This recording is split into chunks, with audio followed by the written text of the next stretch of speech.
Alright, kali ini kita akan bahas lagi perkembangan market crypto ya guys ya. Setelah rupanya terjadi koreksi ya selama mungkin kurang dari 1 minggu terakhir ya terjadi koreksi ya. Tapi hal yang wajar ya guys ya.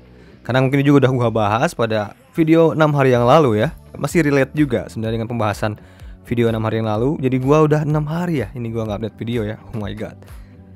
Dan ini rupanya angka 6 ini angka yang cantik ya. Karena kalau kita lihat di sini subscriber gua sekarang juga 66,6. Oke lah, itu nggak penting. Kita bahas ke perkembangan kripto sekarang. Oke. Mungkin kali ini kita akan bahas mengenai leverage ratio, terus juga mau kemana ini arah pergerakan market kripto, Bitcoin, Ethereum, altcoin lainnya, Cardano, Solana, BNB, Coin Metaverse dan lain-lain. So langsung aja kita ke pembahasannya. Let's go, gas bro.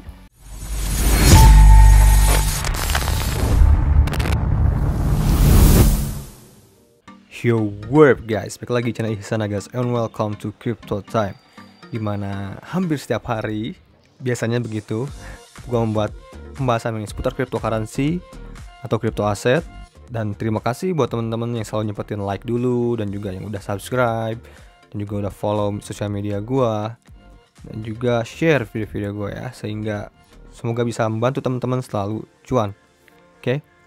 Langsung aja, pertama kita lihat dulu ke Fear and Greed Index. Seperti yang kita bahas pada 6 hari yang lalu, kita berada pada posisi greed, dan extreme greed itu yang merupakan salah satu faktor utama yang gua bilang saat itu harus kita hati-hati ya. Mungkin 4 hari terakhir ya, market cukup terjadi sebuah koreksi yang sebenarnya itu hal yang wajar ya guys ya. Nggak bisa dibilang crash, itu hanya dibilang koreksi. Kalau kita lihat pergerakan beberapa hari terakhir, belum ya, bisa dibilang bukan crash atau belum crash, itu bukan crash.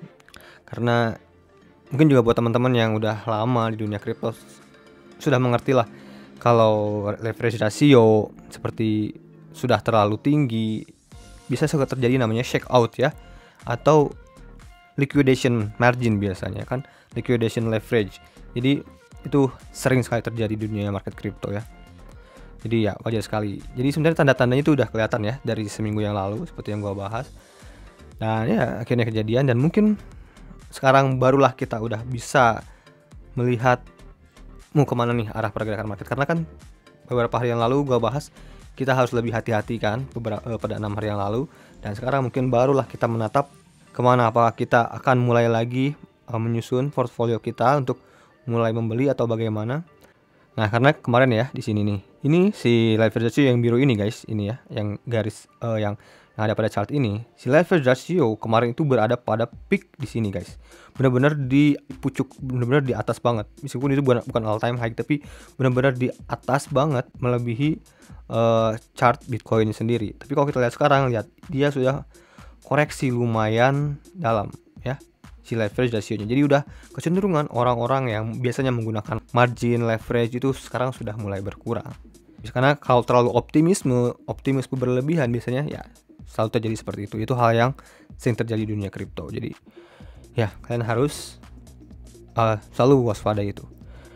Kalau kita lihat sekarang juga Fear and Greed Index masih dalam posisi greed, masih dalam posisi rakus. Tapi sebenarnya dalam sejarah kita juga pernah melihat pergerakan seperti ini. Bitcoin berada pada posisi greed dalam cukup waktu rentang yang lumayan panjang.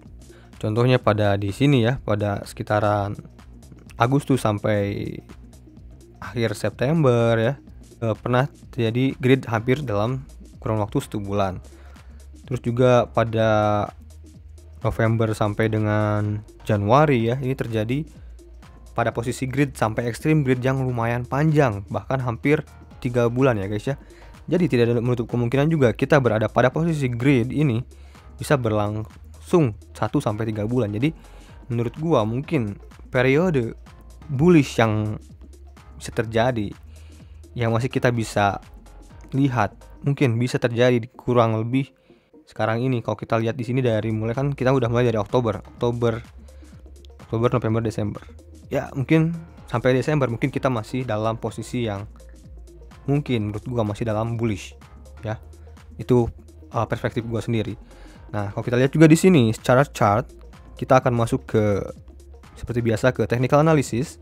Kita nggak akan baca berita, kita nggak akan baca sentimen, karena itu hanya sebuah noise ya, naratif yang dibuat oleh manusia. Kadang-kadang ya berita itu dibuat setelah apa yang terjadi, sedangkan kita mendeteksi sebelum itu terjadi. Oke, kita lihat di sini pembentukan Bitcoin kali ini. Ini Bitcoin dulu ya guys. Ini bisa juga kita bisa kategorikan sebagai bullish pennant, dan posisi sekarang Bitcoin ini bisa dibilang juga sebagai retest dari support yang lumayan rapat ya. Ini neckline ya guys ya. Lihat ini resistance. Sekarang support dan support. Ini pembentukan neckline atau support yang cukup rapat dan bisa dibilang support yang kuat.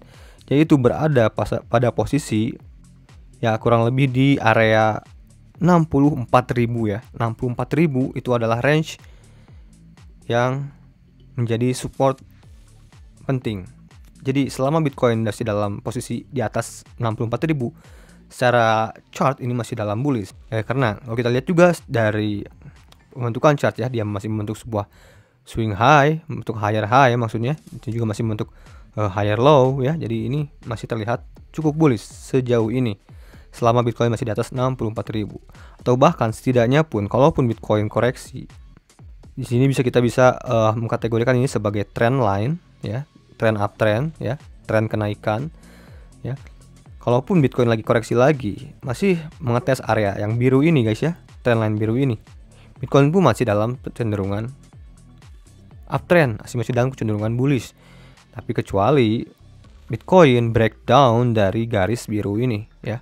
Jadi kalau kita lihat kurang lebih ya 61.000, 62.000 ya, range 63.000 sampai 61.000 ya. Jadi Bitcoin tidak boleh patah dari situ, karena kalau patah dari situ menurut gua ini akan terjadi koreksi atau bisa dibilang ya penurunan yang lumayan dalam, bisa terjadi lagi. Tapi kalau sekarang ini masih bisa dibilang ini hanya sebuah koreksi, shake out atau menakut-nakuti ya, seperti itulah, wajar. Nah kalau kita lihat juga bullish pennant, kembali lagi ke bullish pennant. Nah ini seperti ini contohnya. Ini yang kita bisa lihat dari Bitcoin pergerakannya sekarang ini.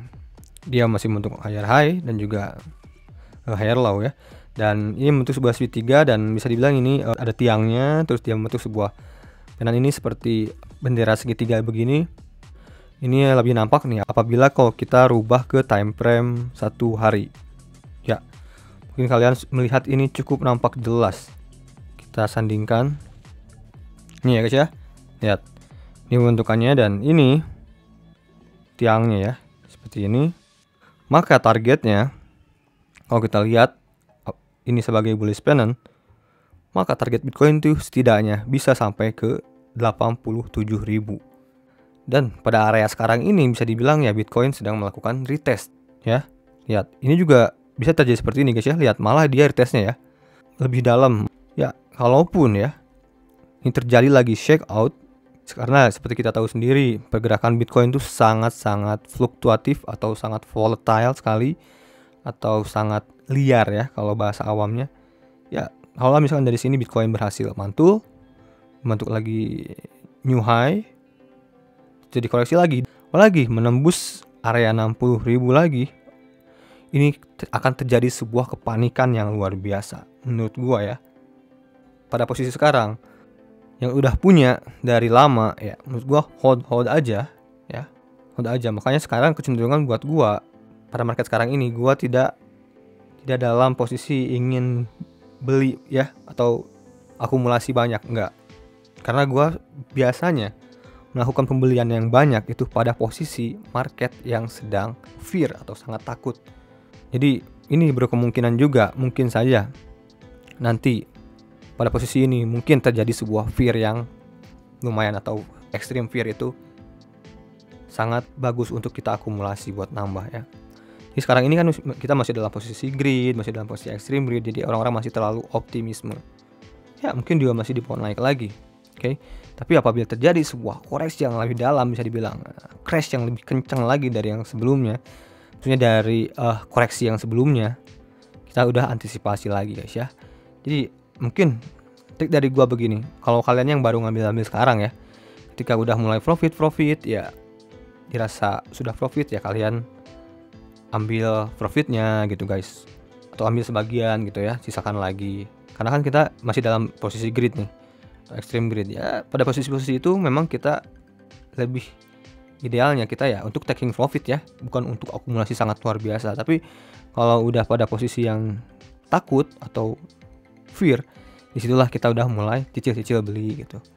Bukan all in ya, cicil-cicil aja, karena penurunan itu bisa terjadi terus gitu ya. Jadi ya selama penurunan ya kita bisa mulai cicil gitu ya. Kalau terjadi indikator indeks ini mengindikasikan pada fear.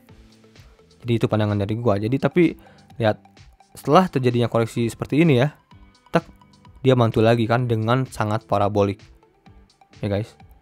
Cenderungannya seperti itu. Jadi ya mungkin saja juga Bitcoin nanti setelah sini mau mantul lagi, koreksi lagi, dan terjadilah parabolik, dan mungkin sampailah ke target setidaknya 87.000 itu target dari gua. Bahkan mungkin target 80.000 ini udah gua targetkan dari 5 bulan lalu guys ya. Kalau kalian nonton mungkin video-video gua lalu 5 bulan yang lalu gua udah mentargetkan Bitcoin pada area 80.000. Itu jadi pandangan dari gua sejauh ini ya. Jadi Bitcoin masih dalam posisi yang terlihat bullish ya. Jadi selama pergerakan Bitcoin ini di atas ya 63.000 64.000 ya guys ya, atau dalam posisi di atas trendline biru ini guys ya.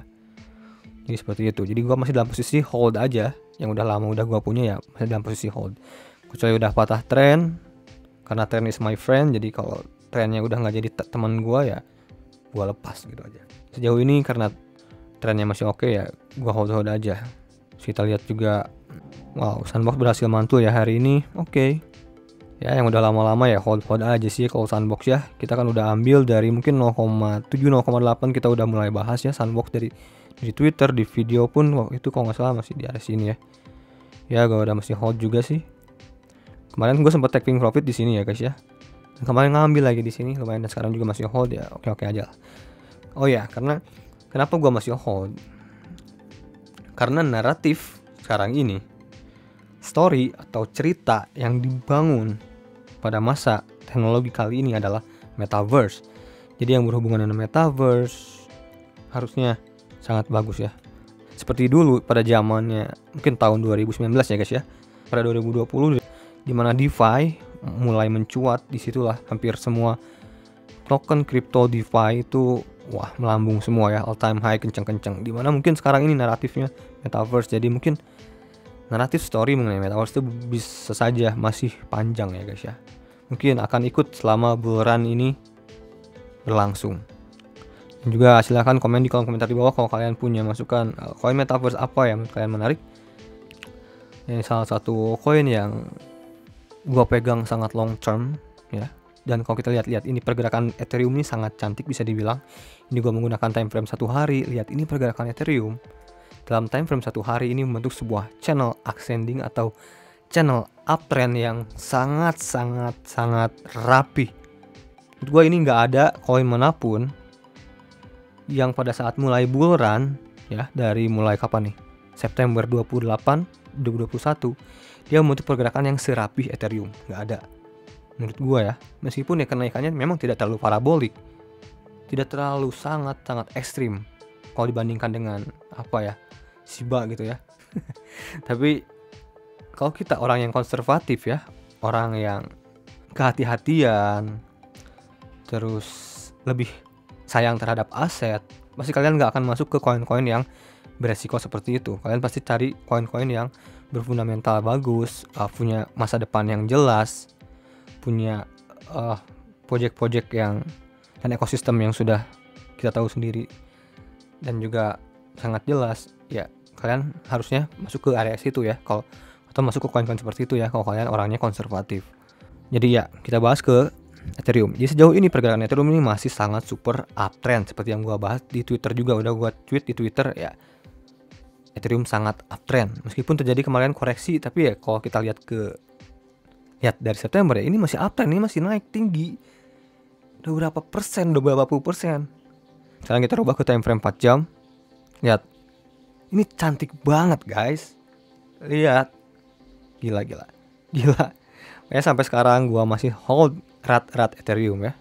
Kecuali plannya ya, untuk mungkin gua melakukan taking profit dari Ethereum ini apabila Ethereum ini berbalik arah atau patah dari trennya, seperti yang gue bilang tadi, trend is my friend. Jadi ketika Ethereum patah dari trennya ini ya, tren tuh yang ini ya guys ya, yang box kotak biru ini ya, garis atas garis bawah ini ya. Jadi yang patah dari garis bawah biru ini, mungkin gua akan kecenderungan mulai mengurangi sedikit untuk nantinya apabila terjadi sebuah koreksi yang lebih dalam, gua bisa ambil lagi ya. Karena itu juga hal yang terjadi pada pergerakan Ethereum saat di sini guys ya. Mungkin yang udah gua bahas bulan-bulan lalu ya, saat Ethereum patah dari trennya ya. Karena saat itu memang juga Ethereum saat itu parabolik ya, bisa dibilang sangat parabolik ya. Ketika Ethereum patah dari trennya, lihat terjadi koreksi yang dalam. Nah, apalagi case bagusnya ya, lihat Ethereum kan sempat juga dulunya pada awal tahun atau akhir tahun ya, 2020 sampai 2021, lihat dia juga selalu membentuk sebuah channel uptrend yang rapi. Lihat channel uptrend yang rapi, lihat sama kan dengan pergerakan sekarang ini. Jadi ini kecenderungan Ethereum itu masih dalam sebuah tren yang bullish. Nah, yang akan sangat luar biasa buat Ethereum ini apabila Ethereum dari posisi sekarang ini dia berhasil breakout dari trend line resistance di sini guys. Mungkin ini akan terjadi sebuah parabolik yang tinggi. Mungkin di situ area gua untuk enjoy the ride aja, ikutin aja pergerakan Ethereum, mau ke bulan, mau ke Mars, mau ke Saturnus, ke Pluto, gua ikutin aja. Tapi gua nggak akan dalam posisi beli. Mungkin ya, kalau akhirnya kondisi Ethereum skenario-nya bisa berhasil breakout dari trend line ini akan shooting to the star, shooting to the moon. Dan kebalikannya, apabila Ethereum ini patah dari trend line ini, ya kita akan, atau gua sendiri, mengurangi posisi gua pada Ethereum.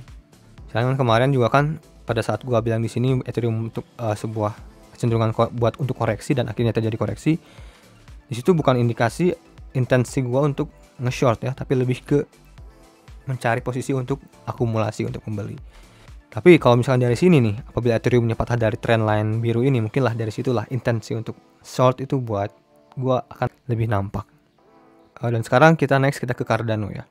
Kasihan banget ini Cardano ya, terjadi koreksi yang sangat dalam ya kemarin ya.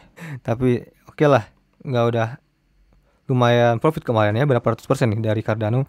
Di saat dia membentuk double bottom di sini kan gua ngambil dari sini nih, saat dia mau breakout sampai sini ya 200-300 persenan lumayan lah, gua udah taking profit. Dan sekarang gua koreksi lagi menurut gua. Tapi ya, ini kalau kita lihat sekarang ini Cardano malah mendekati lagi area buy. Ini area buy ya, yang kotak biru, kotak hijau ini. Menurut gua malah ini kesempatan buat kita lagi untuk membeli ya. Karena kalau ya kita lihat ke time frame besar, ya Cardano masih dalam pembentukannya juga bullish ya guys. Walaupun kita di sini menarik trend line ya, Cardano ini masih dibentuk sebuah channel yang uptrend. Ya kurang lebih ya guys ya. Jadi ya Cardano masih berada pada area support. Ya kalau kita lihat ke sini, secara trend channel ini, ya Cardano ke $4 tuh masih juga sangat memungkinkan ya guys. Dan juga Cardano tuh proyeknya masih sangat panjang. Smart contract tuh masih bisa dibilang awal dari gebrakan Cardano. Jadi nanti akan ada Hydra untuk skalabilitasnya. Terus juga yang paling dekat ini akan implementasi DeFi pada smart contract Cardano. Mungkin juga akan implementasi terhadap marketplace NFT untuk Cardano. Jadi ya mungkin 2-3 bulan ke depan menurut gue ini Cardano harusnya udah mulai bagus ya guys ya. Oh ya, sekalian juga gue akan bahas ada NFT Cardano ya. Gue ada sponsor NFT Cardano, dan juga gue mengadakan sebuah giveaway. Kalian boleh cek di Twitter gue. Kalian bisa mendapatkan NFT rare atau rare NFT dari ini ya guys ya. Lihat ini NFT-nya cakep banget, 3 dimensi, sebuah tema NFT yang sangat unik dan juga menurut gue ini salah satu Cardano NFT yang berkualitas ya, secara grafis, desain ini sangat keren banget. Ini namanya Parisian Building ya. Parisian Building, kalian bisa cek di Twitter gua karena di sini ada giveaway ya, NFT giveaway. Kalian cek di situ di Twitter gua, kalian bisa ikutin giveaway-nya. Lihat, karena yang udah ikutan juga udah lumayan banyak, udah ratusan orang yang ikutan. Jadi ya silahkan cek karena masih ada waktu nih, beberapa waktu, 1 hari lagi untuk kalian bisa ikutan giveaway ini. Nah, sekarang juga kita lihat ke websitenya si Parisian Building ini. Lihat ini secara presentasi, cukup informatif. Di sini juga kalian bisa lihat konsepnya, hold to earn. Jadi di sini akan ada yang namanya sistem hold to earn. Kalau kalian menghold si NFT ini, kalian akan mendapatkan benefit-benefit yang mereka sajikan. Coba kita lihat apa aja. Kalian bisa ikutan kontes untuk apabila kalian hold Parisian Building, akan ada free Parisian Building Season 2. Jadi kalau nanti akan ada Season 2, kalian bisa mendapatkan NFT-nya free ya. Nah, untuk kontes ini guys, kalian berkesempatan untuk bisa mendapatkan uang senilai 10.000 USDT. Gila. Ini senilai 150 jutaan ya. Wah, lumayan. Ya, kalian bisa cek sendiri ya. Lihat ini ada season pertama ini 26 November. Jadi untuk drop NFT ini akan ada pada 26 November nanti guys. Bulan ini ya. Kalian bisa cek timnya di sini, Discordnya, Twitternya. Kalian silahkan follow aja Twitter dan Discordnya ya. Ya, jadi seperti itu guys. Kalian silahkan ikutin giveaway dari gua dan juga yang kerjasama dengan Parisian Building ini, untuk NFT Parisian Building ini. So ya, sampai ketemu di video gua selanjutnya. Salam cuan to the moon guys bro, and peace.